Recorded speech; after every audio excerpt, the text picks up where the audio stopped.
My loves, I had the most interesting experience when I was in the Cederburg recently.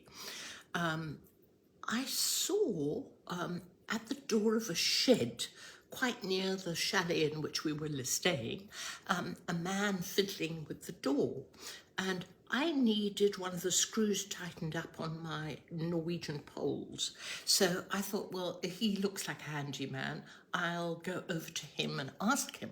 So I went over with the pole and said, please, could you help me? And I looked into the saddest, emptiest face that I've ever seen. And he looked to me as if he could be a drinker. Anyway, he said he couldn't help me. He didn't know anything about it. He couldn't speak English anyway. And would I please go to see Hanali, who's the manageress?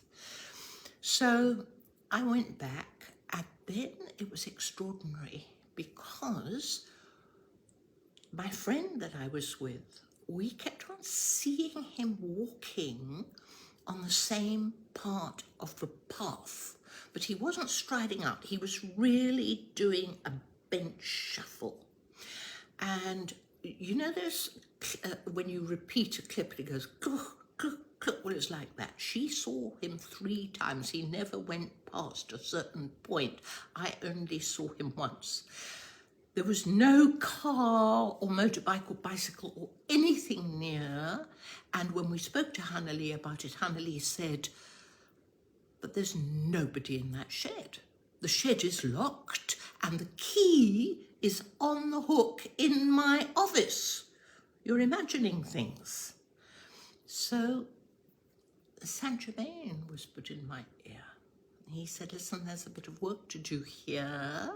And I realized that what we had to do was to release him. He was a stuck spirit and he may have been there for years. I don't know.